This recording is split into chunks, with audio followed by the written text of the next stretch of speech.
Cerita horor yang kali ini akan Mimin bawakan buat kalian bercerita tentang teror horor keluarga pocong penjual bakso yang minta keadilan. Dari akun Twitter @desiprayogo1, sebuah kisah horor mistis yang penuh nuansa seram. Bagaimana? Sudah mulai penasaran? Kalau begitu langsung saja. Selamat menyimak dan semoga kalian berani. Salam horor.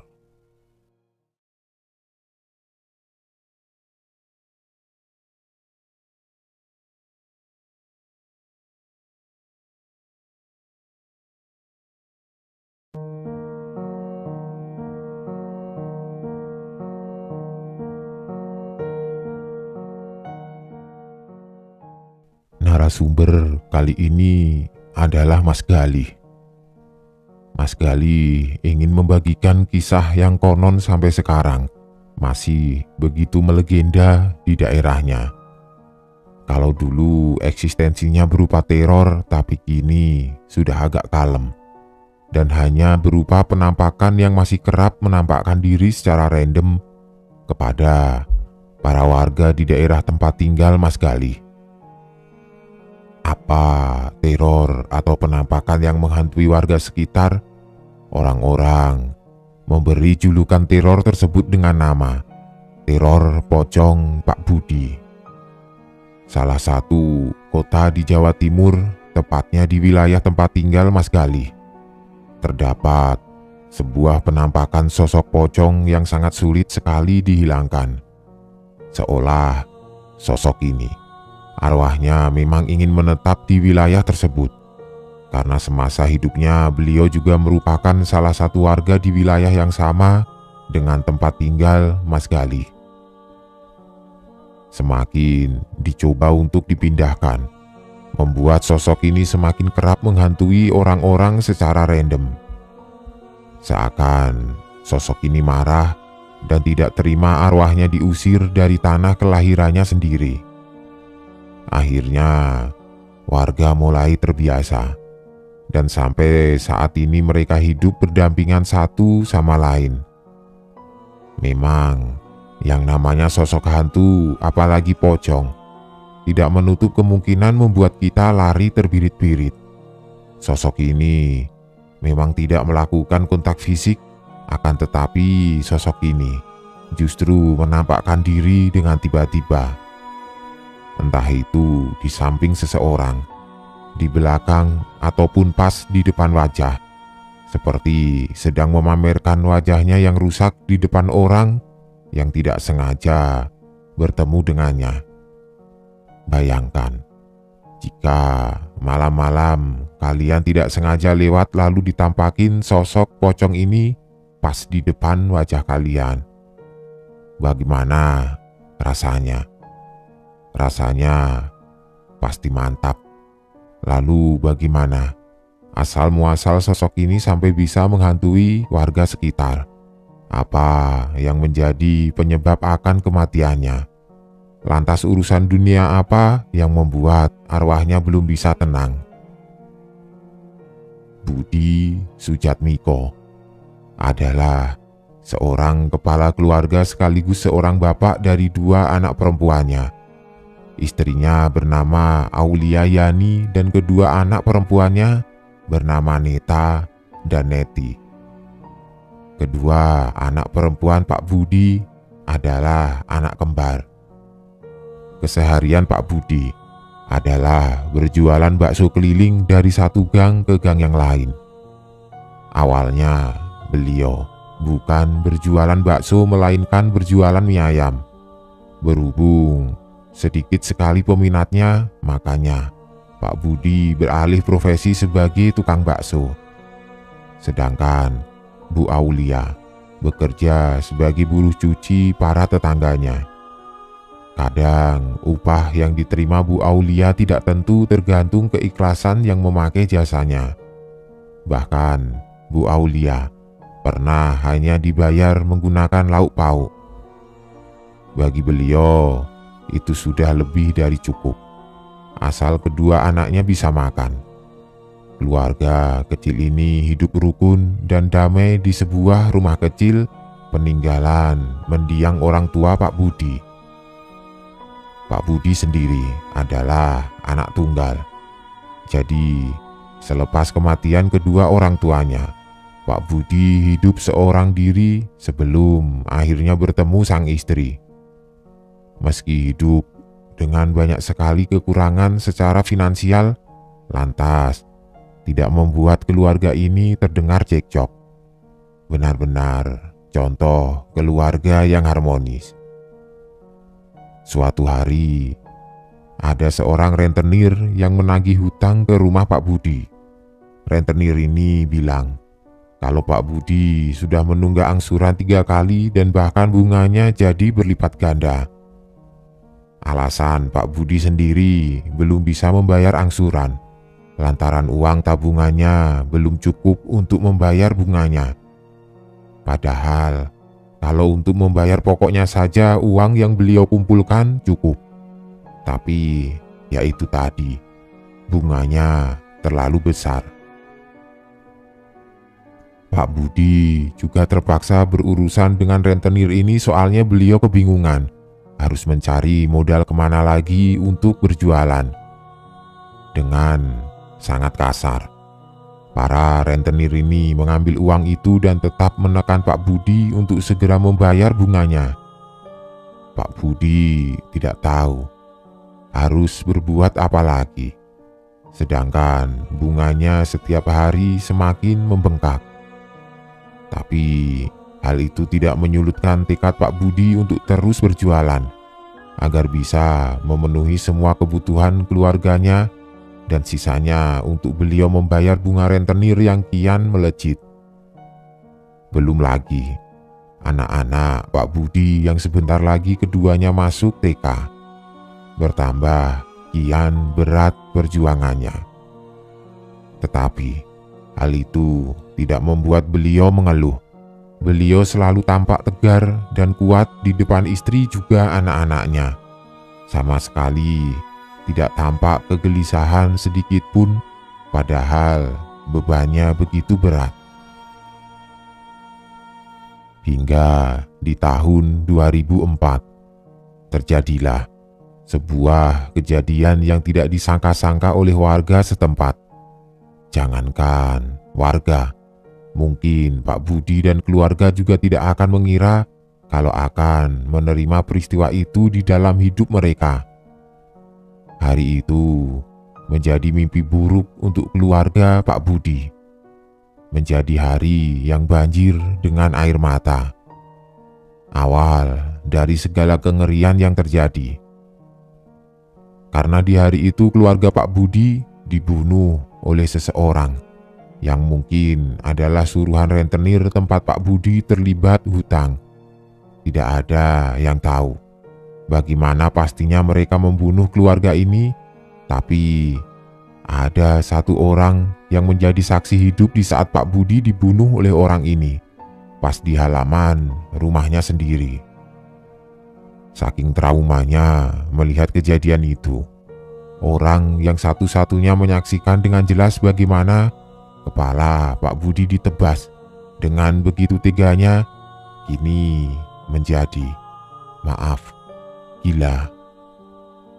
Orang ini kita sebut saja namanya Mas Fandi.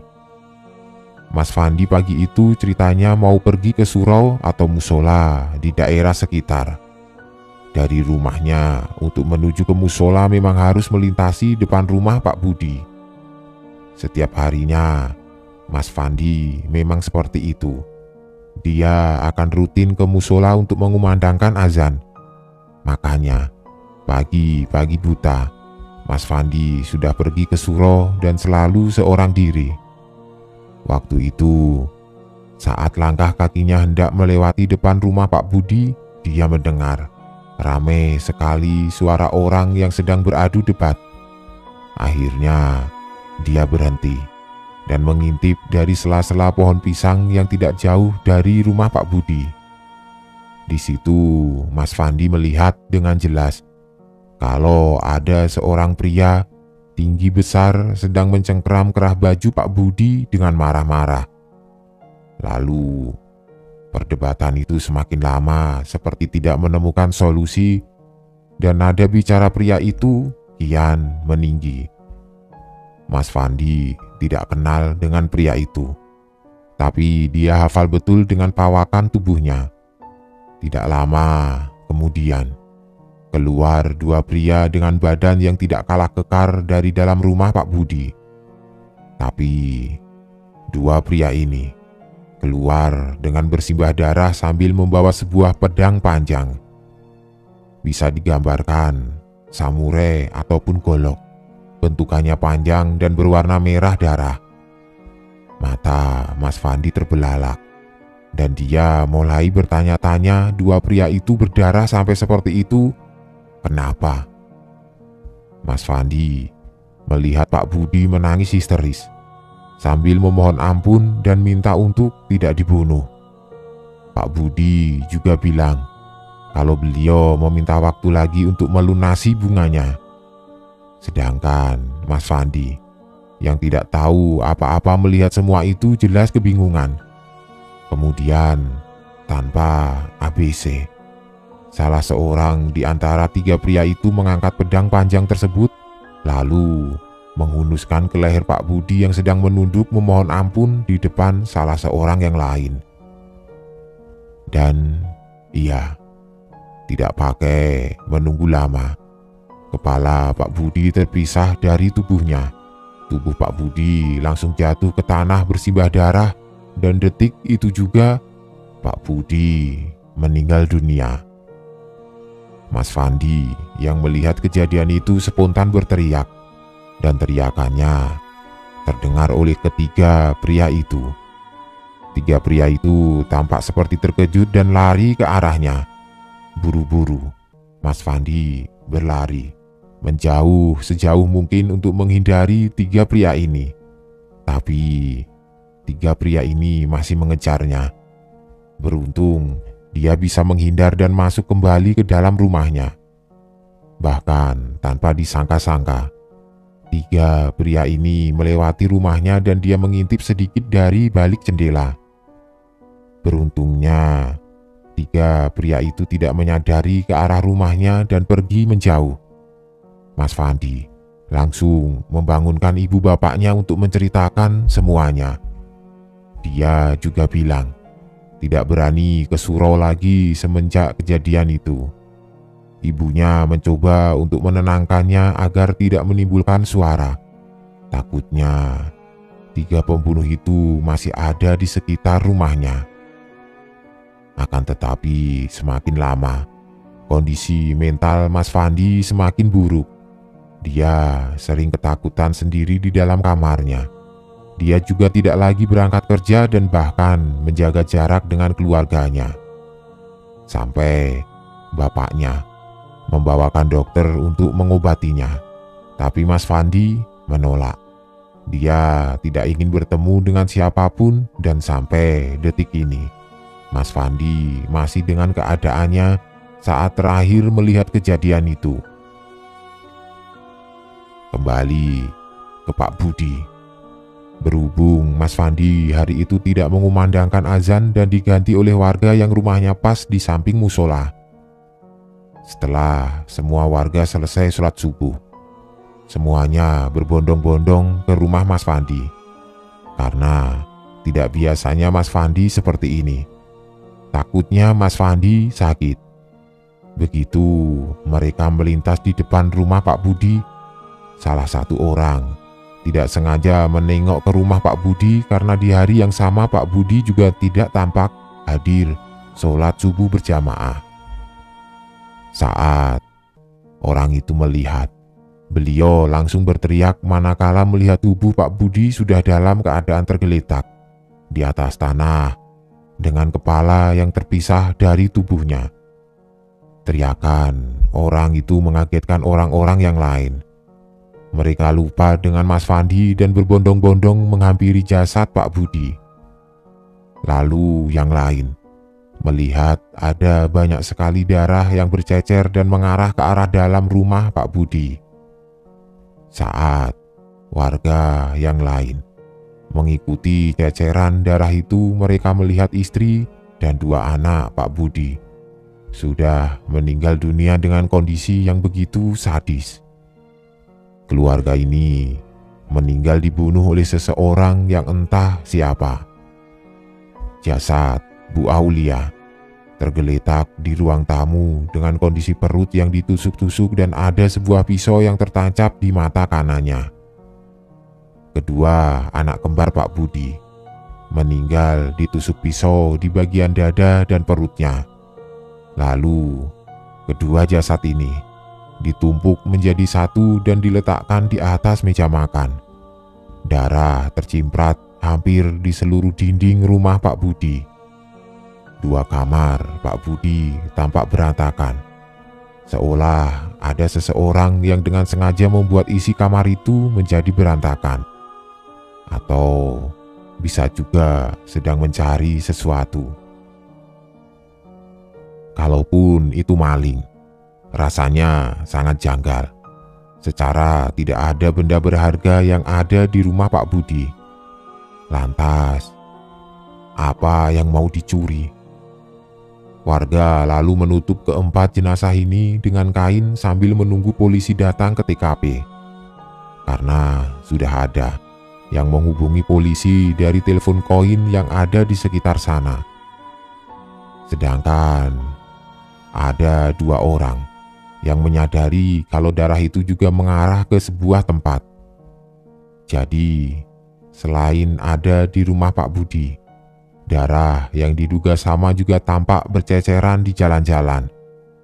Dua orang ini akhirnya mencoba mengikuti kemana berhentinya tetesan darah tersebut sambil membawa potongan dahan pohon untuk berjaga-jaga. Semakin mereka mengikuti darah itu, tidak terasa langkah mereka terhenti pas di depan rumah Mas Fandi. Soalnya di depan rumah Mas Fandi ada tampak banyak sekali ceceran darah. Kalau dari tadi bentukannya hanya titik-titik satu garis, tapi pas di depan rumah Mas Fandi ini, titik-titiknya seperti menyebar dan seolah menggambarkan ada orang yang sedang berlumuran darah berdiri tepat di situ. Hebohlah dua orang ini dan berteriak memanggil nama Mas Fandi. Mereka berpikir kalau jangan-jangan Mas Fandi pembunuhnya. Cuma mereka bingung, andai iya, terus atas dasar apa? Tidak lama kemudian, Bapak Mas Fandi keluar, tapi dua orang ini langsung buru-buru menyerbu dengan berbagai pertanyaan. Bapak Mas Fandi kebingungan, dan beliau melihat ke arah darah yang dimaksud. Akhirnya, Bapak Mas Fandi menenangkan dua orang ini dan baru menceritakan semuanya. Semua yang dilihat dan dialami oleh Mas Fandi pada saat Pak Budi beserta keluarganya dibunuh dengan sadis oleh seseorang. Bahkan Bapak Mas Fandi rela menjadi jaminan kalau anaknya sama sekali tidak terlibat. Justru anaknya adalah saksi satu-satunya. Kemudian dua orang ini pamit dan kembali ke rumah Pak Budi. Ternyata polisi sudah datang ke TKP. Dua orang ini langsung memberitahu hasil temuannya. Sayangnya, pada saat polisi menghampiri Mas Fandi, kondisi psikisnya sudah mulai terganggu. Dan bahkan seperti orang ketakutan, seperti melihat sesuatu. Akhirnya polisi hanya menerima kesaksian dari kedua orang tua Mas Fandi, yang sempat diberitahu oleh Mas Fandi sendiri sebelum pikirannya menjadi stres. Jasad Pak Budi dan keluarganya langsung dibawa ke rumah sakit terdekat untuk diautopsi. Polisi masih melakukan olah TKP agar dapat segera menangkap siapa pelakunya. Sembari mengumpulkan kesaksian tetangga-tetangga sekitar dan bukti-bukti yang tertinggal dari pelaku pembunuhan. Rumah Pak Budi pun diberi pembatas untuk memudahkan polisi melakukan olah TKP. Pasti kalian bertanya, apa saat kejadian tetangga-tetangga sekitar tidak ada yang mendengar? Masalahnya, pada waktu itu jarak antara satu rumah dengan rumah yang lain berjauhan, terpisahkan kebonan, atau kalau tidak begitu tegalan kosong tidak bertuan. Tapi kini rumah-rumah di sana sudah menjadi padat penduduk yang kalau ada perlu sama tetangga tidak perlu jalan jauh-jauh. Gang rumah Mas Galih ini modelannya rumah-rumah. Hanya di bagian sisi kanan karena sepanjang sisi kiri dari depan gang sampai ke pucuk gang itu hamparan sungai. Jadi rumahnya itu menghadap ke arah sungai semua. Sampai detik ini, rumah bekas Pak Budi masih dibiarkan kosong dan terbengkalai. Bahkan rombong baksonya masih terparkir rapi di depan rumahnya setelah puluhan tahun tidak pernah dipakai. Sebelah kanan rumah Pak Budi ini didirikan balai RT dan sebelah kirinya dibuat semacam posyandu balita maupun lansia untuk RT gang rumah Mas Galih. Rumah Mas Galih sendiri pas di sebelah kirinya posyandu. Jadi jaraknya tidak terlalu jauh dari rumah Pak Budi. Serta di pojok gang ini ada lapangan bola yang juga dipergunakan untuk warga satu RW dengan Mas Galih. Cuma beda RT. Setelah diautopsi, jenazah Pak Budi dan keluarganya dimakamkan di sekitar sana. Cuma lokasi pemakamannya ada di kampung sebelah lapangan. Sesudah kejadian itu, kengerian mulai menghampiri semua warga di kampung ini termasuk keluarga Mas Galih. Banyak yang mengaku rumahnya diketok oleh seseorang tepat di tengah malam. Tetapi begitu pintu dibuka, tidak ada tanda-tanda manusia ada di luar rumah mereka. Hanya saja, kalau mereka nekat melangkah keluar rumah untuk memastikan, dijamin mereka akan melihat sosok pocong. Pocong itu bukan hanya satu, melainkan ada 4 sosok yang berdiri dengan segala kengeriannya. Satu pocong dengan mata kanan tertancap pisau berlumuran darah. 2 pocong anak-anak yang tubuh depannya penuh dengan darah. Lalu ada 1 pocong tanpa kepala karena kepalanya ada di bawah tepat di samping kakinya. 4 pocong inilah yang dipercaya warga adalah arwah Pak Budi dan keluarganya yang gentayangan.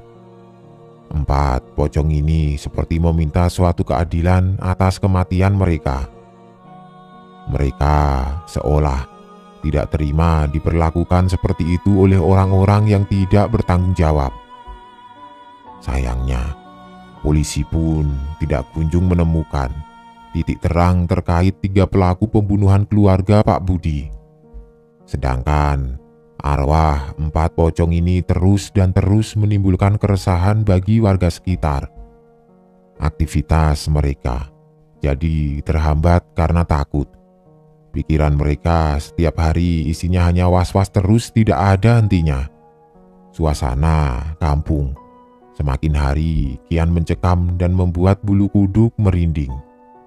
Jarang sekali ada warga yang berlalu lalang saat hari sudah malam.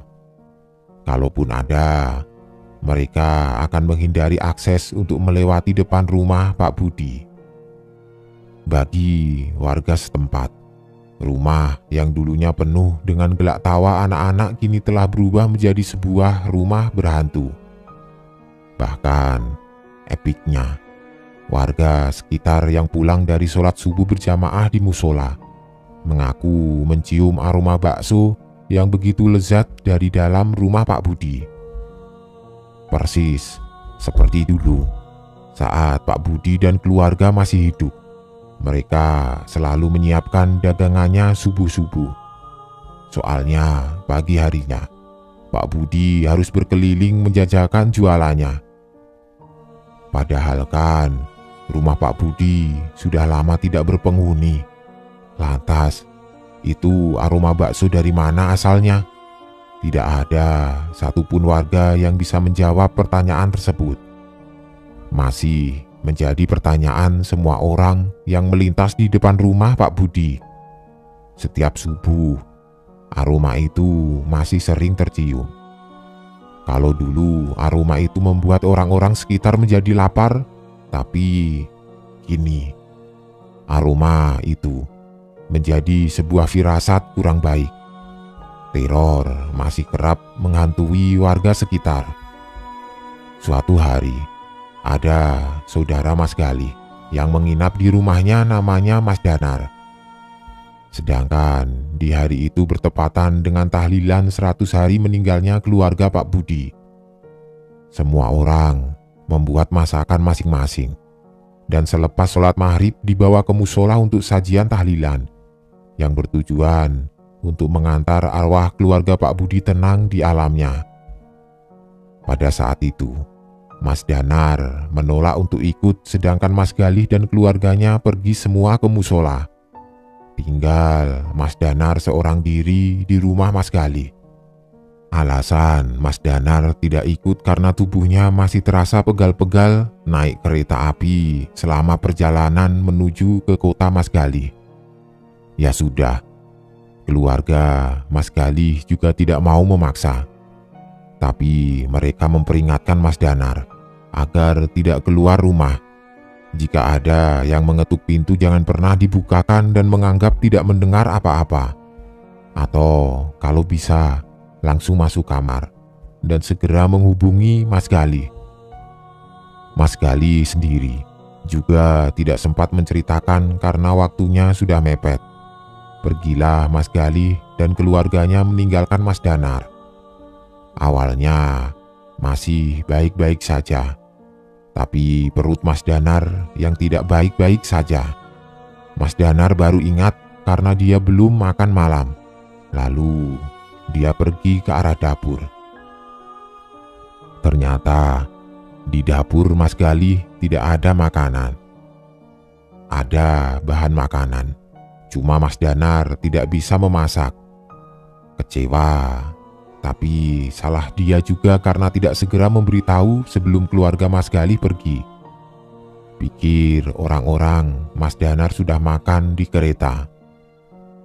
Untuk menghibur diri, Mas Danar lalu menyalakan TV di ruang tamu. Tiba-tiba dia mendengar suara, "Bakso, bakso," disertai dengan ketukan khas tukang bakso. Rianglah Mas Danar. Lalu dia mengintip dari jendela dan memang ada tukang bakso yang berhenti tepat di depan rumah. Buru-buru Mas Danar keluar rumah dan berteriak, "Pak, bentar ya, saya ambil mangkok dulu." Si penjual bakso itu tidak merespon apa-apa dan hanya menganggukkan kepalanya. Langsung Mas Danar mengambil satu mangkok dan satu sendok yang ada di dapur. Tidak lupa dia mengambil dompetnya yang ada di kamar Mas Galih dan setelah itu berlari menghampiri tukang bakso itu. Mas Danar bersaksi, sewaktu dia memakai sandalnya, tukang bakso ini sedang menjuali pesanan anak kembar cewek. Waktu dia mendekat, tukang bakso ini bilang, "Ambil sendiri ya Mas, saya mau antar pesanan dua anak ini." Mas Danar sebenarnya biasa saja melihatnya. Cuma tukang bakso dan dua anak kembar ini penampilannya aneh. Anehnya kenapa? Soalnya tubuh mereka pucat sekali. Bukan hanya tubuhnya, tapi juga wajah dan juga bibir mereka.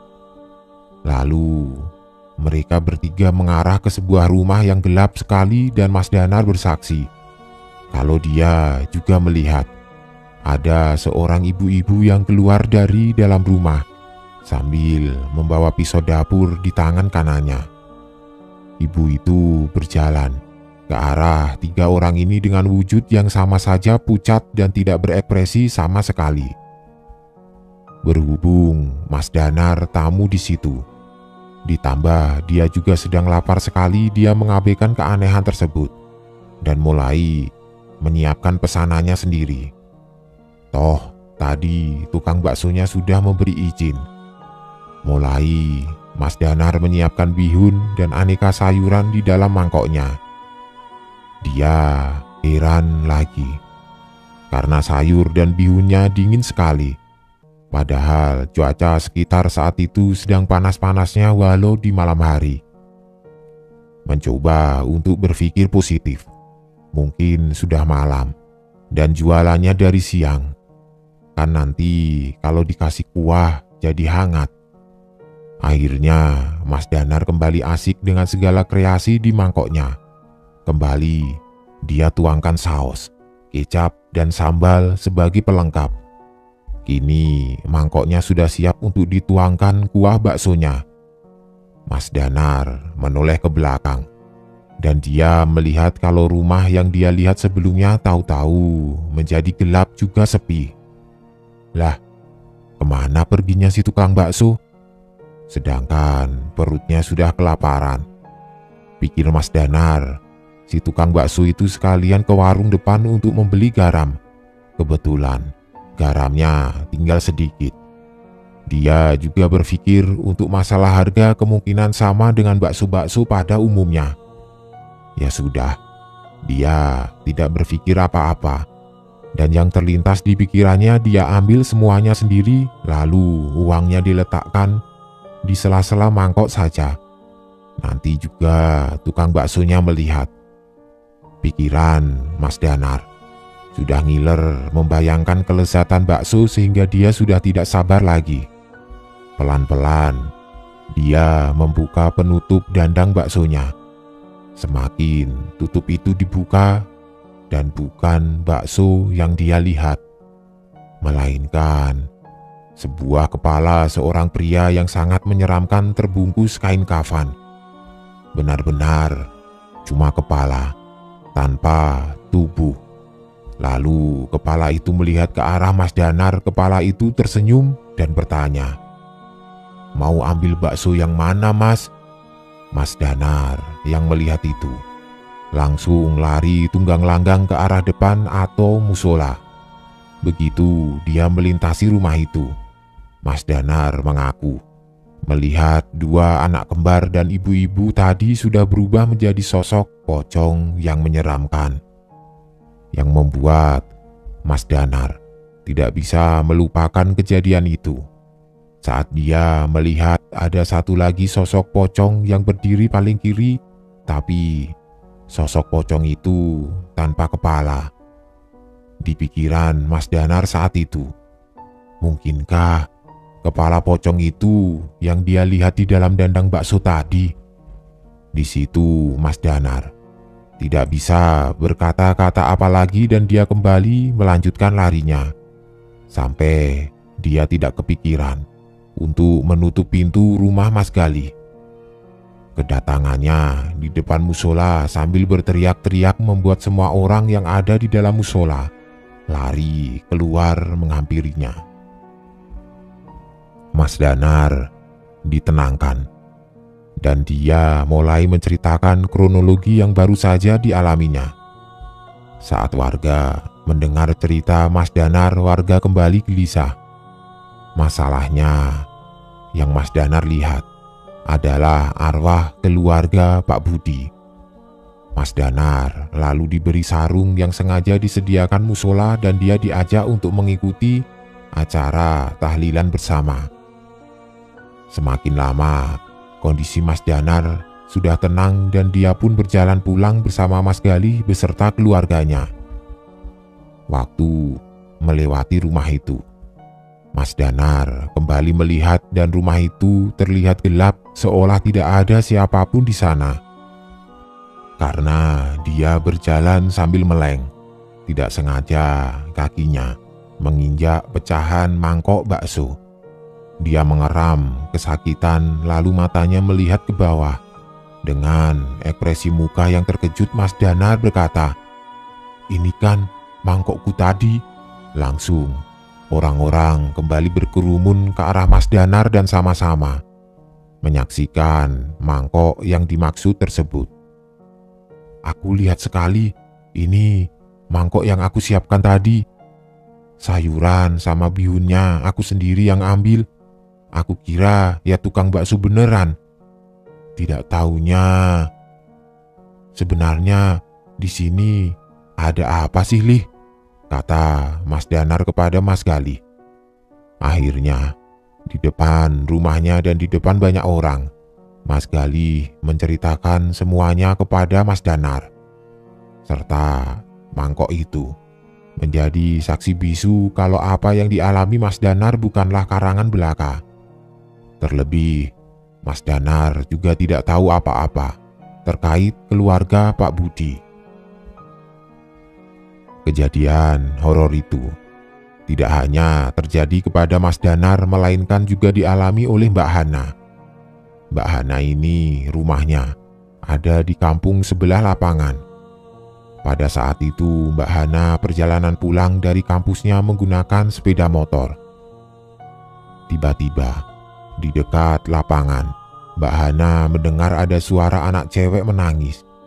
Mbak Hana pun memberhentikan motornya dan memperhatikan ke arah sumber suara itu. Matanya menangkap sosok anak perempuan yang usianya sekitar 5 atau 6 tahun sedang menangis di pinggiran salah satu gawang yang ada di lapangan tersebut. Disamperinlah oleh Mbak Hana. Lagian waktu itu juga sudah malam, sekitar jam 10 sampai jam setengah 11 malam. Mbak Hana berpikir, ini anak siapa? Kok malam-malam nangis sendirian di lapangan? Lampu lapangan juga tidak menyala malam itu. Tapi anak ini kok berani sekali ya? Mungkin karena kasihan. Mbak Hana tetap menghampiri anak itu. Mbak Hana berjalan sambil terus memanggil anak itu. Dek, kamu kenapa? Kok menangis sendiri di situ? Rumahmu mana? Tapi anak itu tidak menjawab sama sekali dan masih terus menangis. Anak itu menangis sambil menutup matanya dengan kedua telapak tangannya. Posisinya menyender ke tiang gawang dan kakinya sembujur lurus. Entah mengapa, perasaan Mbak Hana tidak nyaman ketika langkahnya semakin mendekati sosok anak itu. Cuma dia tidak tega kalau harus membiarkan anak itu menangis sendirian di situ. Ketika Mbak Hana semakin dekat dengan anak itu, dia langsung duduk jongkok di sampingnya. Mbak Hana mencoba menenangkan anak itu sambil mengelus-elus rambutnya. Mbak Hana terkejut ketika mendapati rambut anak itu tiba-tiba rontok. Rontoknya bukan hanya perhelai, seperti rontok satu genggam rambut sekaligus. Karena anak ini terus menangis, Mbak Hana tidak fokus di rambutnya melainkan ke si anak. Dibujuk dengan cara apapun, anak ini tidak kunjung diam.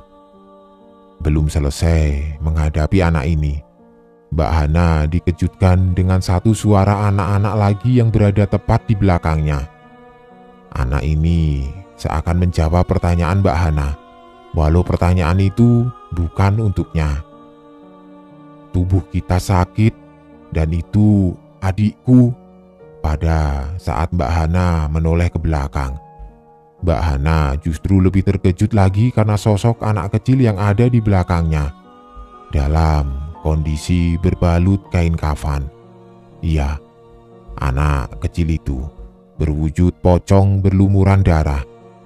Mbak Hana kembali menoleh ke arah anak kecil yang menangis dan dia mendapati anak itu berwujud sama persis dengan sosok anak yang ada di belakangnya. Mbak Hana langsung berdiri. Dia berjalan mundur dan tetap terus menatap ke arah dua pocong anak kecil itu. Dia baru saja tersadar bahwa malam itu dia telah bertemu dengan dua anak kembar dari keluarga Pak Budi yang sudah meninggal. Mbak Hana masih dengan posisinya yang berjalan ke belakang. dan terus menatap ke arah dua pocong tersebut. Nampaknya mereka tetap terus diam sambil memandang ke arah Mbak Hana dengan tatapan yang kosong. Setelah kakinya berhasil menjangkau area luar lapangan, dia langsung berlari menuju rumahnya sampai meninggalkan motornya di tepian lapangan. Setibanya di rumah, Mbak Hana langsung menceritakan apa yang baru saja dia alami kepada keluarganya. Waktu keluarganya mencoba memastikan kembali, ternyata dua pocong anak kembar itu sudah tidak ada lagi di sana. Sejak malam itu, ketika ada kuliah malam, Mbak Hana memilih diantar jemput ayahnya daripada harus menyetir motor sendirian. Berhubung teror itu semakin meresahkan, warga sepakat untuk mendatangkan seorang ustadz guna menenangkan arwah keluarga Pak Budi. Niatnya supaya tidak kembali menghantui warga. Sayangnya, saat ustadz ini berusaha justru mengalami penolakan. Kekuatan arwah Pak Budi yang mendominasi dan membuat sosok pocong lainnya menjadi kuat. Sehingga mereka ingin memberitahu kepada semua orang kalau sampai kapanpun mereka, arwah keluarga Pak Budi, tidak mau dipindahkan dari sana. Bagi arwah ini, rumah itu adalah rumahnya dan sampai kapanpun tidak akan ada orang lain yang bisa mengusirnya dari rumahnya sendiri. Pernyataan ini relate dengan cerita selanjutnya. Masih ada satu teror lagi, sekaligus sebagai titik terang bagi polisi karena sudah berhasil menangkap 2 dari 3 tersangka yang membunuh keluarga Pak Budi. Malam itu adalah 1000 hari keluarga Pak Budi. Seperti biasa, warga sibuk dengan persiapan tahlilan untuk mendoakan keluarga Pak Budi. Para warga rela meluangkan waktunya untuk mendoakan dan menyajikan makanan di setiap tahlilan karena mereka semua mengaku bahwa semasa hidupnya Pak Budi beserta sang istri kerap membantu semua warga. Padahal mereka sendiri hidup dengan kekurangan, tapi tidak menutup hati mereka untuk menolong sekitarnya. Selepas sholat maghrib, Pak Ijul dan 2 orang lainnya mempersiapkan untuk acara tahlilan. Yang lain mengurus bagian dalam musola, sedangkan Pak Ijul menggelar tikar untuk yang bagian luar dan beliau seorang diri. Begitu menggelar salah satu tikar, samar-samar beliau mendengar ada suara bapak-bapak yang memanggil namanya. Beliau mengedarkan pandangannya ke sekitar, tapi beliau tidak melihat siapa-siapa, dan beliau kembali melanjutkan tugasnya. Akan tetapi, suara itu terdengar kembali, bahkan semakin jelas. Kembali beliau pandangi sekitarnya, tetap sama hening dari sebelumnya. Ketika beliau menyapu tikar memakai sapu lidi agar debunya hilang, dalam posisi membungkuk, mata beliau menangkap sosok kaki yang berbalut kain lusuh berdiri tepat di depannya. Kaki itu hanya diam, dan beliau tahu bahwa itu sosok pocong yang tengah berdiri. Beliau mencoba tenang dan terus menyapu tanpa mempedulikan sosok itu. "Mau apa datang ke sini? Kan sudah 1000 hari berlalu. Ada apa?" tanya Pak Ijul sembari memberanikan diri. Pak Ijul lalu mendengar suara seorang bapak yang tengah menangis dan kini posisi Pak Ijul membelakangi sosok itu. "Aku tidak mau apa-apa, Jul. Aku hanya mau kamu menolongku," kata sosok itu kepada Pak Ijul. "Apa yang bisa aku bantu?" respon Pak Ijul. "Aku tahu di mana pembunuhku berada. Jadi ikut aku," ajak sosok tersebut. Pak Ijul tidak merespon. Beliau hanya menegakkan badannya sambil menghela nafas. Sebelum akhirnya beliau menoleh ke arah sosok yang berbicara kepadanya. Betapa terkejutnya Pak Ijul saat melihat sosok yang ternyata berbicara dengannya adalah sesosok pocong tanpa kepala. Sosok itu melayang ke arah sebuah gang di samping musola, yang mana gang itu mengarah ke bagian kampung belakang. Pak Ijul coba mengikuti sosok itu dengan perasaan harap-harap cemas. Tiba-tiba sosok pocong itu berdiri di seberang sebuah rumah, yang mana semua warga tahu kalau rumah itu adalah rumah seorang rentenir. Yang membuat Pak Ijul terkejut justru ketika beliau melihat ada sebuah kepala yang sudah dibentuk pocong nangkring di sebuah kursi di samping seorang pria berbadan kekar. Wujudnya benar-benar hanya kepala saja, dan matanya terus menatap laki-laki itu seolah memberitahu sesuatu. Tapi beliau tidak paham. Sosok pocong tanpa kepala di sebelahnya ini berkata, "Dua pria yang di sana adalah suruhan Bu Uni, dan mereka juga yang telah membunuhku." Selesai berbicara seperti itu, sosok itu tiba-tiba hilang begitu saja. Pak Ijul pun langsung lari balik ke arah musola. Pas beliau sampai, ternyata sudah banyak orang yang mencarinya. Sambil ngos-ngosan, beliau menceritakan semuanya. Ada orang yang percaya dan tidak tentang pernyataan Pak Ijul. Tapi orang yang percaya langsung menghubungi kantor polisi terdekat agar segera datang. Berselang beberapa menit kemudian, datanglah 5 orang polisi dan mereka berjalan ke arah musola. Singkat cerita, tibalah mereka semua di depan rumah Bu Uni. 2 pria yang sedari tadi duduk-duduk di depan terlihat ketakutan dan berusaha kabur. Beruntung bisa segera diamankan.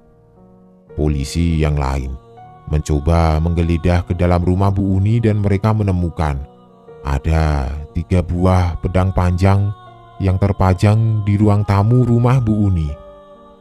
Meski sudah dibersihkan, nyatanya salah satu pedang panjang itu masih tersisa beberapa bercak kecil darah yang sudah mengering, dan polisi menduga kalau bercak darah yang tersisa itu adalah darah milik keluarga Pak Budi. Walau mereka mengaku kalau itu darah tikus yang belum lama mereka bunuh dengan pedang tersebut, rasanya polisi ragu dengan pernyataan itu. Iya kali orang membunuh tikus dengan pedang sepanjang itu. Ribet sekali. Ditambah penampakan darah yang sudah mengering itu seperti terkesan lama sekali. Setelah hasilnya dikirim ke laborat dan sudah keluar, menyatakan bahwa darah yang ada di pedang itu mirip dengan darah salah satu anak kembar Pak Budi yang bernama Neta. Selain polisi mengamankan 2 pria beserta Bu Uni, polisi juga menemukan sebuah surat tanah yang mana di situ tertulis nama Sarimin. Beliau adalah mendiang bapaknya Pak Budi. Polisi langsung mengamankan semuanya di kantor polisi terdekat sembari dimintai keterangan lebih lanjut. Sedangkan 1 orang lagi masih ada di Riau karena istrinya sedang melahirkan. Kemungkinan tidak lama setelah penangkapan di sini, orang itu juga segera diamankan di rumahnya oleh polisi setempat. Motif yang mendasari ini semua adalah jelas masalah hutang piutang. Kata Bu Uni, hutang Pak Budi dan istrinya sudah mencapai 20 juta beserta bunganya. Entah bagaimana bisa sebesar itu. Padahal Pak Budi hanya meminjam modal 1 juta, tahu-tahu sudah menjadi 20 juta. Jelas Pak Budi kesusahan untuk mengembalikan uang yang sudah beliau pinjam. Selain itu, polisi juga membaca pola licik dari Bu Uni sendiri. Sebenarnya, Bu Uni mengincar rumah Pak Budi karena menurut buku milik Bu Uni, polisi menemukan sebuah rencana pembangunan kos-kosan di rumah milik Pak Budi. Mungkin rumah Pak Budi pinggir jalan dan aksesnya gampang. Akhirnya jadi incaran Bu Uni. Pak Budi ternyata pernah ditawari secara langsung oleh Bu Uni. Jika Pak Budi mau menjualnya, maka Bu Uni siap membayar dengan harga mahal. Tapi Pak Budi tidak bersedia menjual rumah itu. Bagaimanapun bentuknya, walau sudah reot dan rapuh, tapi rumah itu adalah satu-satunya peninggalan berharga dari mendiang kedua orang tuanya yang harus beliau jaga. Bu Uni mencari kesempatan, manakala Pak Budi mulai terlilit hutang piutang dengan Bu Uni. Bu Uni mensiasatinya dengan melipat gandakan bunga dari uang yang Pak Budi pinjam. Semakin besar nominal hutangnya, pasti Pak Budi akan melepas rumah itu kepada Bu Uni. Di pikiran Bu Uni seperti itu. Nyatanya, walau hutang beliau sudah dilipat gandakan bunganya oleh Bu Uni, Pak Budi tetap kekeh tidak mau menjual rumahnya. Bu Uni yang tipe orang ambisius menghalalkan segala cara agar bisa mendapatkan rumah tersebut, termasuk dengan cara membunuh keluarga yang malang ini. Mulailah Bu Uni menuliskan langkah-langkah yang harus dilakukan ketiga algojonya untuk mengeksekusi keluarga Pak Budi dan mengambil surat tanahnya. Bahkan dengan teganya, Bu Uni sampai mengambil salah satu sidik jari Pak Budi lalu ditempelkan ke sebuah dokumen yang sengaja sudah beliau siapkan demi mendapatkan rumah itu. Padahal kondisi saat itu Pak Budi sudah tewas dengan kepala yang terpenggal. Bu Uni ini bukan hanya mengambil rumah yang bukan haknya, melainkan Bu Uni dan algojonya seperti malaikat pencabut nyawa keluarga Pak Budi. Andai arwah Pak Budi malam itu tidak menemui Pak Ijul, mungkin sampai detik ini pembunuhnya tidak akan pernah terungkap. Soalnya Bu Uni memiliki banyak sekali dekengan yang kuat. Akan tetapi, sepertinya semua dekengannya tidak ada yang berani membelanya di pengadilan. Bu Uni sampai saat ini masih mendekam di penjara karena mendapat hukuman seumur hidup. Sedangkan ketiga algojonya, ada yang bilang sudah dieksekusi mati bersamaan di tahun 2009. Tapi warga setempat tidak tahu benar tidaknya. Rasanya apa yang diterima Bu Uni tidak sepadan dengan nyawa keluarga Pak Budi yang sudah beliau bunuh.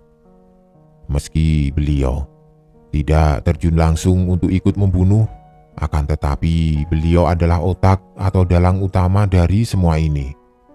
Harusnya Bu Uni juga dihukum sama dengan tiga algojonya. Sudah 17 tahun kisah itu berlalu. Sudah lama juga rumah bekas mendiang Pak Budi dan keluarganya terbengkalai. Pihak aparat setempat tidak berani mengotak-atik rumah tersebut dan dibiarkan apa adanya. Cuma di bagian depan, sekarang sudah dipasang pagar untuk membuat batasan agar tidak ada yang berani lancang masuk. Kalau dulu, keluarga ini suka sekali meneror satu rumah ke rumah yang lain. Tapi kini hanya sebatas penampakan dan lalu hilang. Mungkin urusannya di dunia sudah selesai, karena suatu keadilan berhasil mereka dapatkan dan semua pembunuh mereka telah mendapatkan hukumannya masing-masing. Sekarang sudah tidak seheboh dulu, apalagi lingkungan sekitar rumah Mas Gali sudah ramai padat penduduk. Kalaupun ada semacam penampakan, bagi mereka sekarang sudah biasa. Sudah tidak ada lagi kontak fisik maupun percakapan antara warga sekitar dengan arwah keluarga Pak Budi. Keluarga ini hanya sebatas muncul, tahu-tahu menampakkan wajahnya pas di depan wajah orang lain, dan selanjutnya menghilang. Bisa jadi itu bukan lagi arwah keluarga Pak Budi, melainkan arwah yang sengaja menyerupai keluarga Pak Budi agar bisa hidup berdampingan dengan warga setempat.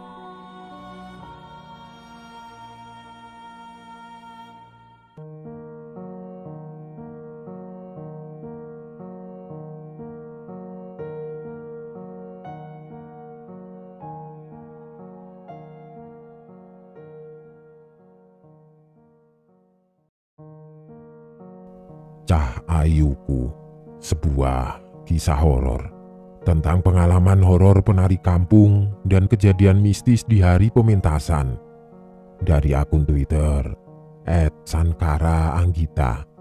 Akan segera Mimin bawakan buat kalian semua yang dari tadi menunggu-nunggu cerita horor apalagi yang akan Mimin bawakan.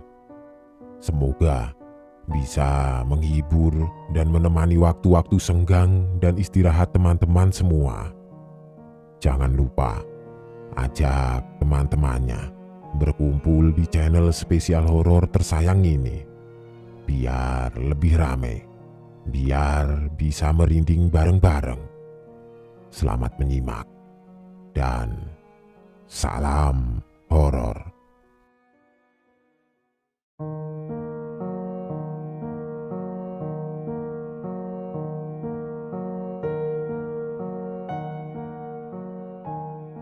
Cahayuku, itu adalah kalimat pertama yang diucapkan oleh Mbah Nang ketika melihat seorang bayi perempuan yang baru saja lahir dari rahim seorang perempuan yang selama 4 tahun ini mengalami keguguran berulang kali.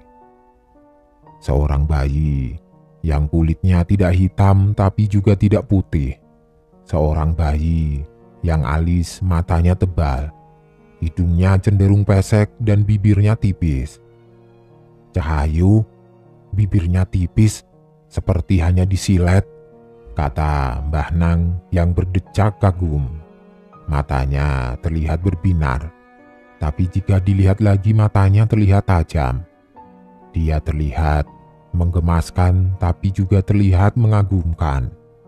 Mungkin karena mendapatkannya butuh penantian panjang. Itu kata beberapa orang yang saat itu datang untuk ikut menengok kelahiran bayi perempuan itu. Bayi yang entah kenapa setelah setahun berjalan tidak pernah bisa merangkak ataupun berjalan dengan sempurna, tapi malah memilih mengesot dan sering tertawa sendirian di pojok ruangan rumah. Bayi yang kemudian dibesarkan dengan lingkungan keluarga yang sangat kental budaya dan adat istiadatnya. Bayi yang kemudian telah menjadi seorang anak manis berusia 3 tahun yang terlihat sangat mengagumi dunia yang selama ini beriringan dengannya, dunia budaya kesenian. Siapa sangka jika di umurnya yang baru berusia 3 tahun, dia sudah lihai menari dan tanpa rasa takut pentas tari ke berbagai tempat. Ketika anak-anak seusianya masih menangis dan mengompol jika harus berhadapan dengan banyak orang. Dan anak berusia 3 tahun itu adalah aku. Aku yang sejak kecil mendapatkan support dari bapak juga Mbah Nang untuk terjun ke dunia kesenian, tapi selalu ditolak mentah-mentah oleh ibu. Dulu aku tidak tahu kenapa, dan aku cenderung tidak peduli alasan ibu menentang karena apa. Justru aku hanya fokus untuk lebih giat mendalami berbagai macam budaya kesenian yang sejak lama juga telah diselami oleh Mbah Nang. Jujur saja, sejak kecil Mbah Nang benar-benar menjadi sosok yang mengagumkan di mataku. Bagaimana tidak, dari sekian banyak kesenian Jawa hampir semua telah Mbah Nang pahami. Mulai dari kesenian tari, ketoprak, nembang, gamel, sampai ngurit. Mbah Nang sangat lihai, dan Mbah Nang selalu ingin keturunannya mewarisinya. Mungkin itu alasan besar kenapa Mbah Nang sangat mendukungku ketika aku memilih mendalami budaya kesenian Jawa sepertinya. Dulu, Mbah Nang pernah berkata, "Kamu tidak sendirian, yang tenang," ketika aku melakukan pentas tari. Saat itu, aku hanya berpikir bahwa maksud Mbah Nang, aku tidak sendirian, karena Mbah Nang juga akan mendukungku di dunia kesenian. Tapi, ternyata maksud Mbah Nang bukan itu, melainkan hal lain. Aku yang awalnya hanya menyukai dunia tari perlahan mulai belajar untuk gamel. Aku ingat, alat pertama yang aku pegang saat itu adalah gong, lalu bergeser belajar kenong, lalu saron, lalu berbagai macam alat gamel lain, kecuali kendang. Entah kenapa, sampai detik ini aku tidak bisa memainkan satu alat musik itu. Percaya, tidak percaya, Mbah Nang pernah menegurku. "Cahayuku, anak perempuan, tidak bagus memainkan kendang." Padahal, jauh di lubuk hatiku, aku sangat ingin bisa bahkan ingin lihai memainkan satu alat musik itu. Alasannya karena bagiku kendang dapat menggerakkan tubuh si penari dan itu sangat mengagumkan di mataku. Tapi, lalu aku perlahan mulai melupakan keinginanku saat itu. Yang aku ingat, aku justru mulai mendalami bagaimana cara menyindan dengan baik. Di mana kemudian, ini adalah awal mula aku menyadari maksud Mbah Nang, bahwa aku tidak sendirian. Saat itu, kurang lebih di tahun 2015-an, ada penilaian ujian praktik di sekolahku, dan siang itu adalah jadwal penilaian pendidikan bahasa dan sastra Jawa yang mengharuskan seluruh murid nembang satu persatu di depan puluhan murid dan guru. Tembang Asmaran Dana. Guruku saat itu memilih tembang itu untuk penilaian ujianku. Katanya, aku akan cocok menyanyikan tembang itu. Padahal guruku belum pernah mendengarku menyanyi atau bahkan nembang. Tapi beliau langsung menyimpulkan demikian, tapi aku menurut saja. Toh aku menyukai makna tembang itu. Tembang yang dihasilkan dari sebuah surat yang ditulis oleh Damar Wulan kepada istrinya Anjasmara. Tembang yang isinya merupakan sebuah pesan pamit karena akan berjumpa dengan kematian. Aku lupa hari itu hari apa, tapi aku ingat saat itu aku mengenakan seragam batik identitas sekolahku. Dan saat itu pukul 3 sore, karena aku adalah murid terakhir yang melakukan penilaian saat itu. Suasana tidak kondusif, mungkin karena anak-anak di kelasku sudah lelah dan ingin segera pulang. Tapi guruku menatapku dan mengangguk untuk tetap fokus dalam penilaian. Aku heran, kenapa guruku yang semula berada di barisan depan justru melangkah mundur ke barisan paling belakang. Bahkan saat itu, posisinya benar-benar berada di belakang kursi murid. Sampai aku berpikir, sial, pasti nilaiku akan jelek karena akan sulit suaraku terjangkau. Tapi aku sudah bodoh amat dan memilih fokus saja. Yang aku ingat, aku diam sekitar 10 detik di depan kelas sambil memejamkan mata. Lalu, detik selanjutnya, aku menembang dengan lirih tembang Asmaran Dana itu. Aku hanyut dalam liriknya yang sendu. Aku lupa dengan kegaduhan di kelas. Dalam memoriku, justru aku merasa berada di bawah pohon-pohon rindang. Angin menerpa wajahku perlahan, lalu aku merasa seperti tengah menembangkan tembang yang sendu di bawah langit mendung. dan aku merasa begitu sakit di dada, terasa sesak, hingga akhirnya aku berada di akhir tembang. Aku sadar, aku telah menitikkan air mata, dan itu membuatku segera mengusapnya dan perlahan membuka mata. Aku benar-benar tidak menyangka. Semua temanku saat itu menatapku dengan diam. Kelasku seketika sunyi tatkala aku melantunkan tembang tadi. Aku lalu mendengar bisikan teman-temanku yang justru mirip seperti mencicit. Aku merinding. Itu Anggita tidak kesurupan kan? Atau kalimat, aku takut kok tatapan Anggita kosong, dan sebagainya. Tentu ini membuatku bingung. Tatapan. Bukankah sedari tadi aku memejamkan mataku? Bagaimana mungkin mereka melihatku dengan tatapan kosong? Tapi tepuk tangan guruku membuyarkan semua pertanyaan yang berada di benakku. Bagus, Dok. Nanti jangan pulang dulu ya. Ibu tunggu di kantor, ucapnya, dengan sebuah senyuman sembari membereskan barang-barangnya sebelum pergi. Dan iya, seperti dugaan kalian, semua temanku langsung mengerubungiku dan menyerangku dengan berbagai macam pertanyaan. Seperti, aku merinding banget, Git. Kok kamu bisa sih seperti tadi? Atau sekadar, Git, kamu tidak apa-apa. Kamu seperti orang kesurupan loh pas nembang tadi. Dan lain sebagainya.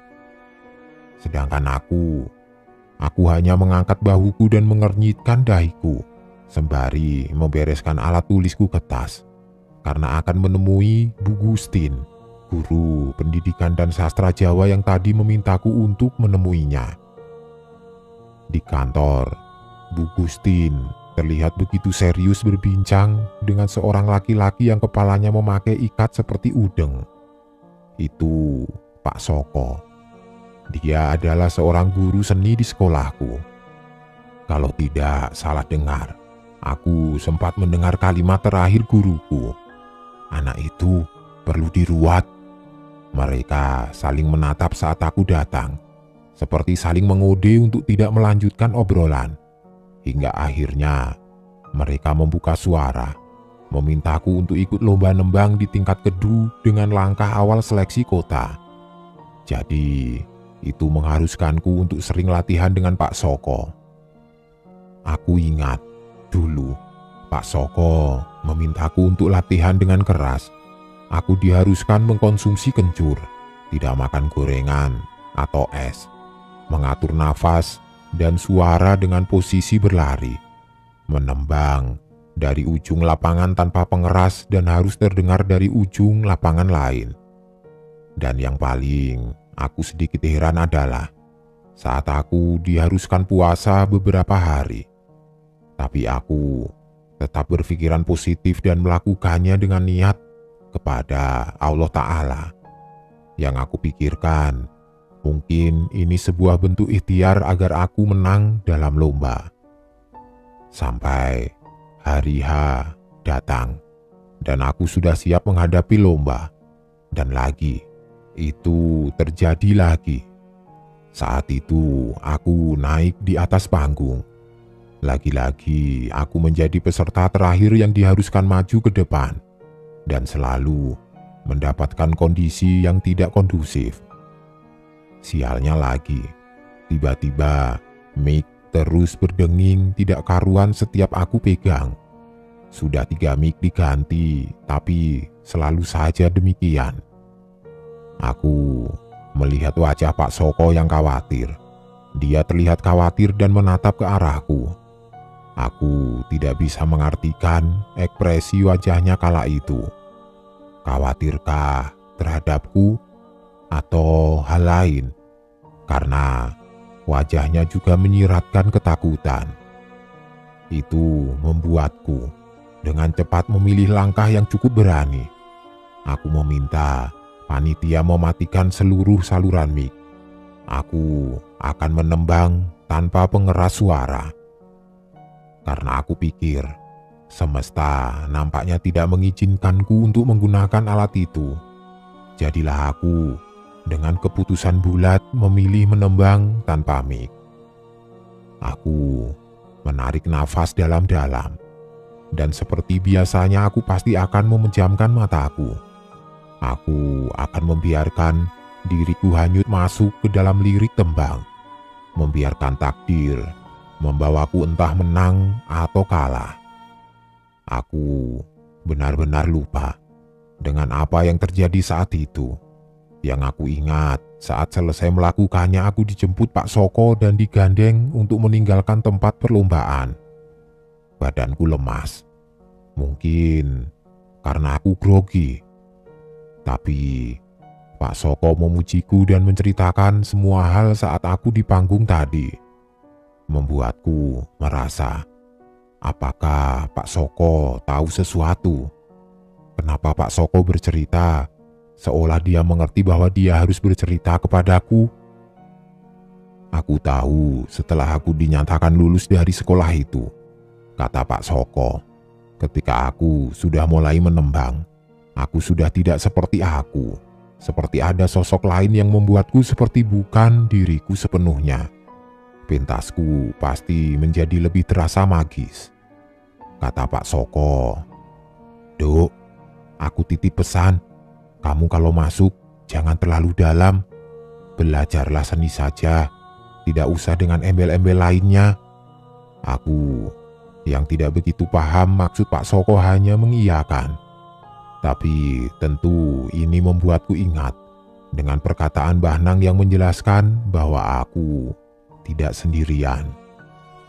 2016. Aku ingat, aku sudah memasuki fase-fase awal dewasa. Aku sudah mulai memiliki jam terbang tinggi di berbagai jenis bidang kesenian. Sesekali menari di pendopo wali kota. Sesekali main ketoprak di kampung. Sesekali menembang di pusat kota dan lain sebagainya. Ada banyak sesepuh yang mendampingiku pentas ke sana ke sini. Beliaulah yang membimbingku dan juga mendukungku setelah kepergian almarhum Mbah Nang. Mereka mengaku sebagai anak didik Mbah Nang semasa muda. Ada banyak ilmu yang telah diajarkan oleh Mbah Nang yang pada akhirnya membuat sesepuh-sesepuh juga menghormatiku dan menyayangiku seperti keluarga mereka sendiri. Salah satu di antaranya adalah Mbah Duroji. Beliau juga salah satu teman Mbah Nang yang memiliki kemampuan berkomunikasi dengan kaum mereka yang tidak kasat mata. Beliau adalah teman Mbah Nang yang kemudian dipercayai sebagai juru kuncen yang setiap ada pentas di kampungku akan dimintai izin dan dimintai tolong oleh warga untuk melakukan upacara adat. Iya, aku tidak tahu pastinya karena apa. Tapi kata Mbah Dok, ketika ada acara di kampung, apalagi itu sebuah pentas kesenian, wajib hukumnya meminta izin dengan yang bau reksa. Karena kita sama halnya mengundang bangsa mereka ketika sudah menabuh gamelan. Jadinya tidaklah sopan jika kita tanpa adanya omongan sudah langsung mengundang mereka begitu saja. Entahlah, padahal kampungku cukup berada di dekat pusat kota, tapi budaya kejawen dan hal-hal seperti ini masih begitu kentara di kampungku. Bahkan dari berbagai daerah pasti mengenal bahkan mengakui kemagisan kampungku. Nyatanya masih banyak yang jauh-jauh datang kemari untuk ritual. Tapi kembali lagi ke kisah utama ini.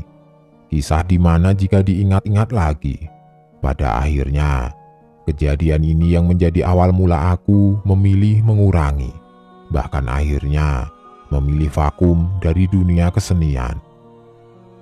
Sebenarnya, itu adalah puncak dari keberhasilanku. Teman-teman seniku dan sesepuh di kampungku dalam membangunkan kesenian yang sudah lama tertidur.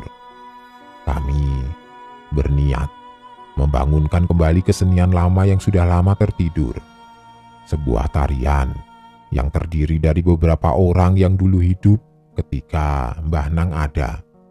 Sebuah tarian yang ketika akan mementaskannya harus melakukan ritual pengambilan air dari sendang di ujung kampung untuk dibawa, untuk digunakan berziarah ke sebuah makam tua yang diyakini adalah Mbah yang bau rekso kampung ini. Sebuah tarian yang siapa saja yang akan ikut pentas harus berada di keadaan suci dan tidak haid. Begitu pula dengan siapa saja yang terlibat yang harus ikut meminta izin ke Simbah Bau Rekso. Sore itu, aku dan semua panitia diminta untuk melakukan ritual dengan memakai baju adat khas daerah kami. Acara dipandu Mbah Duroji selaku juru kuncen, juga sesepuh di kampungku. Semua diminta tidak memakai sandal saat masuk ke sendang, dan kendi harus terisi air sendang. Dan setelahnya, kami beriring-iringan berjalan menuju makam tua yang berada di sebuah sanggar candi di kampung. Makam Simbah Bau Rekso. Di sana, kami diminta berziarah dan berdoa untuknya. Sedangkan Mbah Duroji memiliki tugas meminta izin agar acara berjalan lancar. Sampai akhirnya hari H pun datang. Kami melakukan pentas kesenian dan kalian tahu apa? Aku tidak tahu angin dari mana. Tapi sepertinya memang ini rencana semesta menghentikanku untuk tidak meneruskan pementasanku. Ibu yang sejak kecil memang tidak mendukungku tiba-tiba marah dan benar-benar memaksaku untuk tidak meneruskan niatku untuk ikut dalam pementasan saat itu.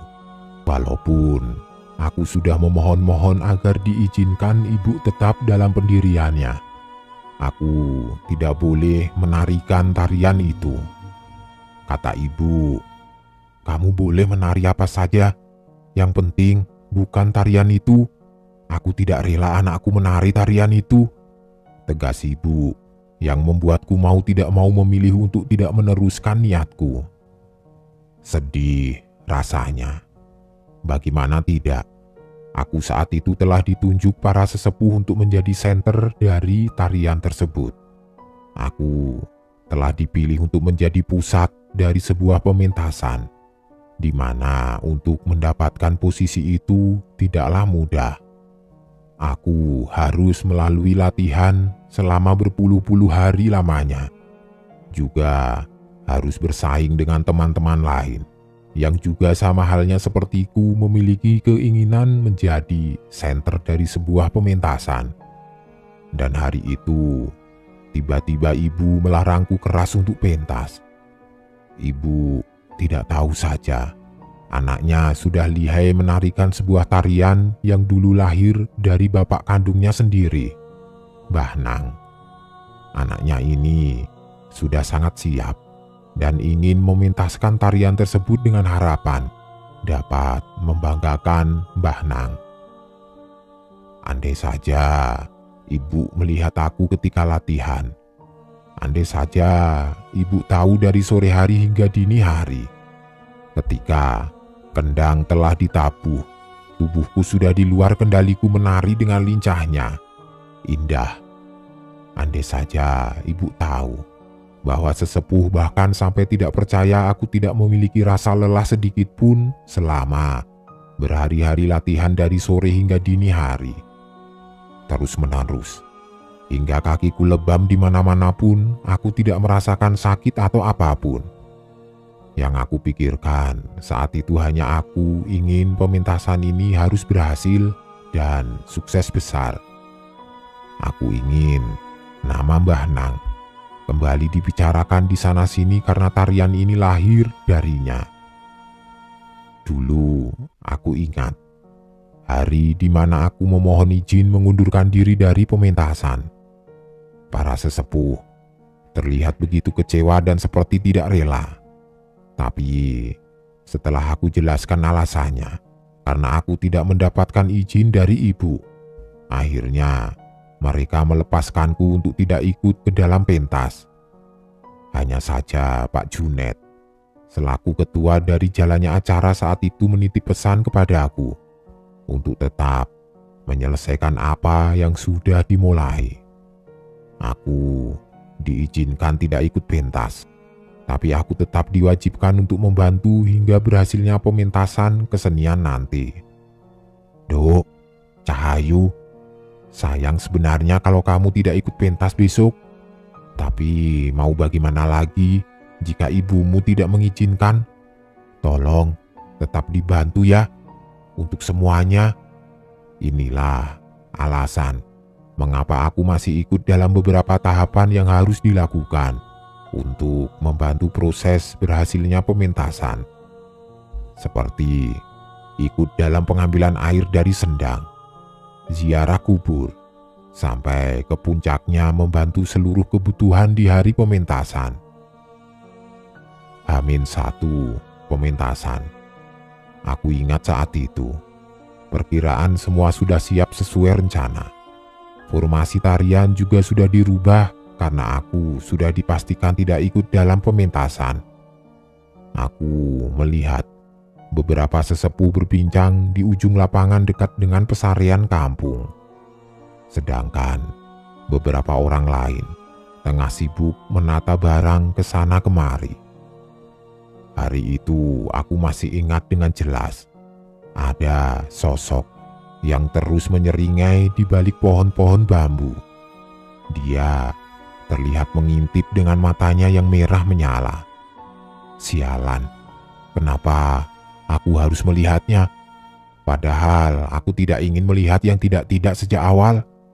Hingga suara Mbah Ijem memanggil beberapa orang untuk membantunya menyiapkan sajen membuyarkanku. Iya, pementasan ini diwajibkan menyediakan sesajen yang berisikan berbagai macam jajanan pasar, ingkung, bunga, menyan, dan kopi hitam. Konon, kata Mbah Dok, kalau kita melakukan pementasan tarian ini, sama halnya kita melakukan hajatan yang mengundang mereka. Jadi, wajib hukumnya menyediakan makanan yang mereka sukai. Salah satunya kopi hitam sebagai suguhan. Seperti penjelasan Mbah Dok, sore itu Mbah Ijem juga menitip pesan kepada Mas Romi dan Mbak Ama untuk membelikan seluruh kelengkapan sajen termasuk menyan dan kopi hitam, tanpa terlewat satu apapun. Dasar anak muda yang tidak begitu paham dan mendalami adat dan kebudayaan Jawa. Mereka menganggap enteng mandat yang diberikan Mbah Ijem sore itu. Hingga sampai hari H, sesuai perkiraan kita semua, sajen tidak lengkap. Dan cerobohnya, mereka tidak mengkonfirmasi kepada sesepuh kampung akan hal itu. Justru mereka menyegerakan pementasan tari itu. Saat itu, aku masih di rumah Pak Junet. Entah kenapa tiba-tiba rasanya lemas dan malas pergi ke lapangan untuk menonton pementasan tarian itu. Sayup-sayup, aku mendengar kendang sudah ditabuh dari kejauhan. Gamelan lain juga sudah dibunyikan. Pementasan sudah dimulai. Ada apa, Cahayu? Kok melamun seperti itu? Gatal, pengen menari ya? Pak Jun. Tidak, Pak. Kilahku, yang sebenarnya memang merasa sangat ingin menari saat itu. Baru kubalas omongan Pak Junet dengan senyuman. Tiba-tiba ada kegaduhan dari luar rumah. Banyak orang berbondong-bondong datang ke rumah Pak Junet dengan seorang perempuan yang terkapar tidak sadarkan diri. Mbak Ama. Matanya melotot tajam. Badannya kaku dengan wajah pucat pasi. Dari keterangan, beberapa orang Mbak Ama ditemukan seperti ini di belakang panggung saat Mas Jengger berniat mengambil sebuah topeng di belakang panggung. Isi, aku tahu. Mbak Ama dimasuki sebuah sosok yang nampaknya tidak terima dengan apa yang telah Mbak Ama lakukan. Tapi aku tidak tahu apa.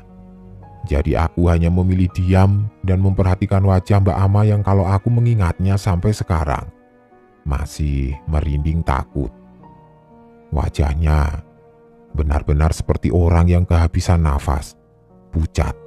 Aku benar-benar merasakan keringat dingin membasahi telapak tanganku karena khawatir dengan kondisinya saat itu. Benar-benar mirip seperti mayat hidup. Sebenarnya, hal wajar jika kesurupan terjadi ketika pementasan tarian ini dilakukan. Tapi, melihat kondisi Mbak Ama kali ini aku merasa ini pertanda tidak baik. Aku juga melihat Pak Junet yang langsung terlihat panik mencari Mbah Duroji dan Mbah Ijem untuk membantunya. Dengan mata kepalaku sendiri aku melihat tubuh Mbak Ama kaku seperti dikencang. Dia tidak bisa digerakkan sedikit pun.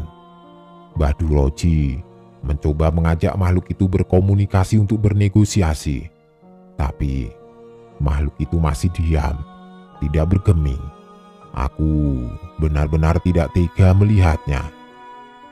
Aku berniat keluar, meninggalkan ruangan yang sesak diisi keluarga Mbak Ama yang menangis panik. Tapi baru selangkah kakiku melangkah pergi, Mbah Duroji memanggilku. "Git, Cahayu, carikan kemenyan dan bakarlah." Aku yang sudah mendengarnya segera meminta bantuan beberapa orang untuk bergegas mencari menyan ke pasar, dan kubakar di atas lembaran genteng rumah yang ada di pinggir rumah Pak Junet untuk akhirnya segera aku berikan kepada Mbah Duroji. Barulah setelah itu makhluk yang berada di dalam tubuh Mbak Ama mau angkat suara. Dia menjelaskan bahwa dia tidak terima dengan apa yang sudah dilakukan Mbak Ama. Sungguh, suaranya berat, seperti laki-laki dan begitu menyeramkan. Dia berbicara dengan kondisi mata melotot marah. Dia datang dengan energi amarah yang begitu kuat. Semua yang berada di ruangan merasa tegang dengan hawa yang tiba-tiba berubah begitu saja. Kamu semua tidak usah ikut campur," kata makhluk itu menunjuk satu persatu dari mulai Mbah Duroji, Pak Junet, dan Mbah Ijem. "Ini anak kurang ajar, anak tidak punya adab, anak yang tidak tahu dengan tata krama," teriak makhluk itu sambil menggebrok-gebrok dada Mbak Ama yang membuat seluruh keluarga Mbak Ama menangis histeris. "Dari awal mengambil air di sendang, bocah ini tidak bersih, bocah perempuan kurang ajar," maki makhluk itu yang membuatku sadar maksud dari kehadirannya. Walaupun aku masih belum tahu pasti siapa yang mengisi tubuh Mbak Ama saat itu. "Kurang ajar bagaimana, Mbah?" tanya Mbah Duroji yang masih dalam kondisi menunduk menandakan dia menghormati lawan bicaranya. "Sudah diberitahu kalau tidak bersih tidak boleh ikut. Kok masih ngeyel, menantang, apalagi berani menginjak-injak tempatku?" teriak makhluk itu. Cukup lama Mbah Duroji bernegosiasi dengan makhluk itu agar melepaskan Mbak Ama. Aku mendengar perdebatan alot itu. Nampaknya makhluk itu masih tidak terima dengan kelakuan Mbak Ama yang melanggar peraturan yang seharusnya dia lakukan sedari awal. Mbak Ama sedang tidak suci atau dia sedang haid saat pengambilan air di sendang. Dia bahkan dengan cerobohnya menginjak-injak makam yang usianya sama tuanya di dekat makam Simbah Bau Rekso. Dan makhluk itu adalah jin penunggu tempat itu. Aku melihat Pak Junet memijat kelingking Mbak Ama sambil terus membisikkan sebuah kalimat di telinga kirinya. "Kamu bisa melawan, Ma. Keluarlah, cepat, keluar." Lalu bersamaan dengan itu Mbak Ama teriak begitu keras. Kata Pak Junet, itu adalah reaksi ketika roh Mbak Ama merebut kembali posisi yang sedari tadi dikendalikan oleh makhluk yang sempat aku lihat di lapangan sehari sebelum pementasan. Makhluk yang menyeringai di balik pohon bambu yang tubuhnya sekitar 2 meter dengan bulu lebat menyelimuti seluruh tubuhnya dan matanya merah menyala. Perlahan, kulihat wajah Mbak Ama kembali memulih.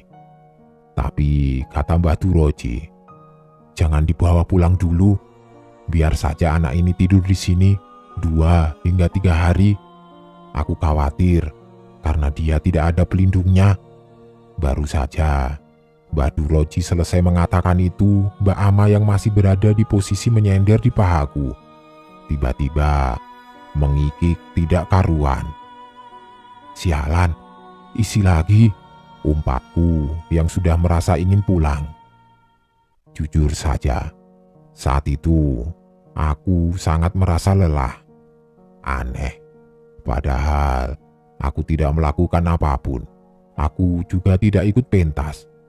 Tidak biasanya aku merasa seluruh tubuhku dingin dan badanku lemas. Jadi aku sangat jengkel ketika tahu ada makhluk lain yang malah ikut masuk lagi ke tubuh Mbak Ama.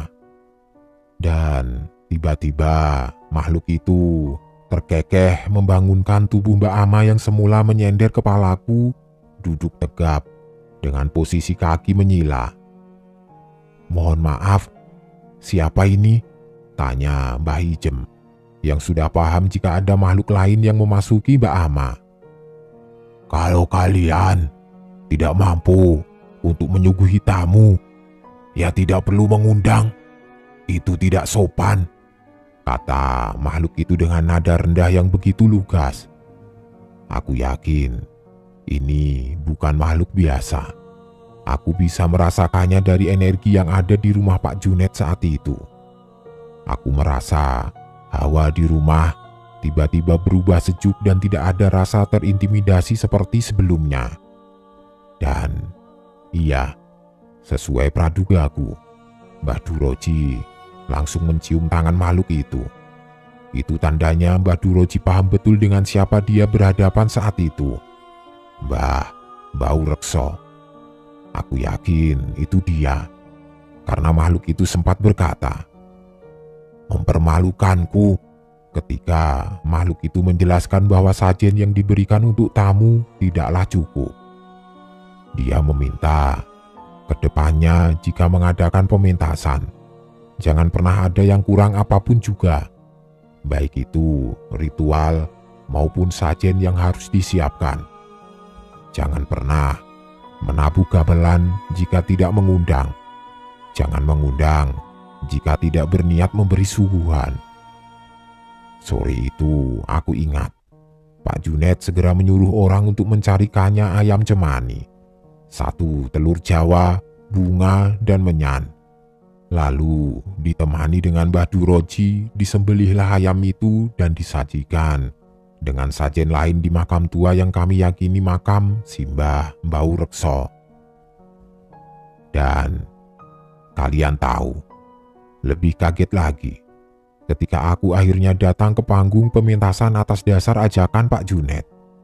Aku melihat banyak sekali orang kesurupan yang sulit disembuhkan.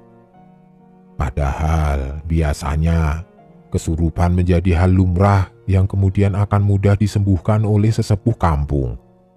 Kata Mbah Dok, itu semua salah panitia-panitia yang masih anak-anak, menyepelekan Simbah yang sudah sejak dulu ada. Aku juga masih sangat ingat, karena acara yang makin tidak kondusif, banyak penari yang kesurupan tanpa bisa dinetralkan. Akhirnya, sesepuh sepakat menghentikan pertunjukan begitu saja. Mereka yang kerasukan dibawa ke rumah Pak Junet.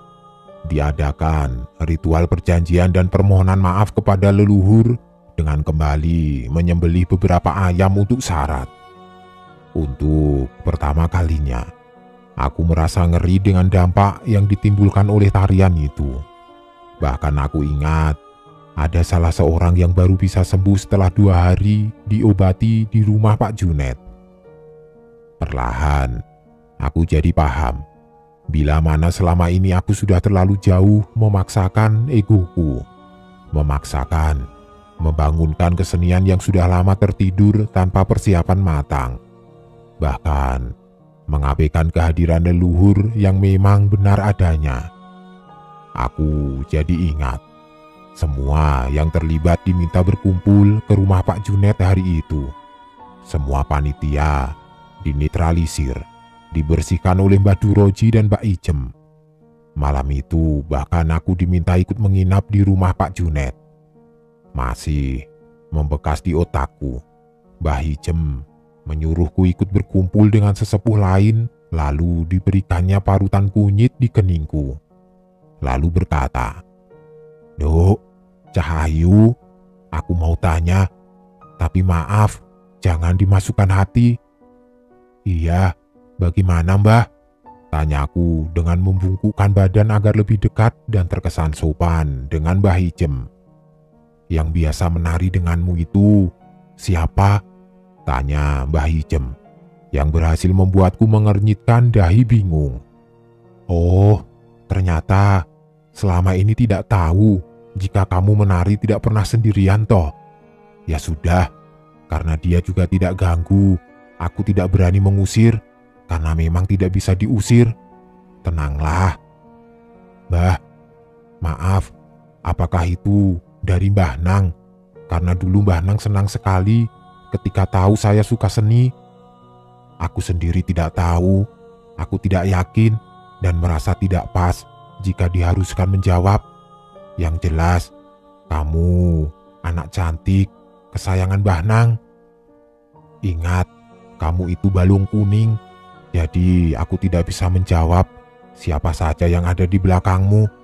Jelas, Mbah Ijem yang tersenyum manis sembari mengelus kedua punggung tanganku. Sejak tahun itu, aku mulai jarang pintas ke sana dan kemari. Aku bahkan perlahan benar-benar vakum dari dunia kesenian. Tidak lagi pentas di pendopo wali kota, tidak lagi pentas di pusat kota, ataupun di kampung. Padahal sebenarnya, dulu ketika aku mendapat panggilan ke pendopo kota, aku benar-benar merasa seperti liburan menjauh dari kampungku yang kecil ini. Jujur, aku merindukannya. Tapi berat rasanya jika aku tetap menari ketika aku menyadari bahwa aku tidak menari sendirian. Berat rasanya aku harus menerima bahwa aku tidak sepenuhnya menari atas diriku sendiri. Jadi sebelumnya, teruntuk Mbah Nang yang aku sayangi, Al-Fatihah. "Bah, mohon maaf, Cahayumu ini memilih untuk tidak lagi meneruskan apa yang Mbah Nang mulai.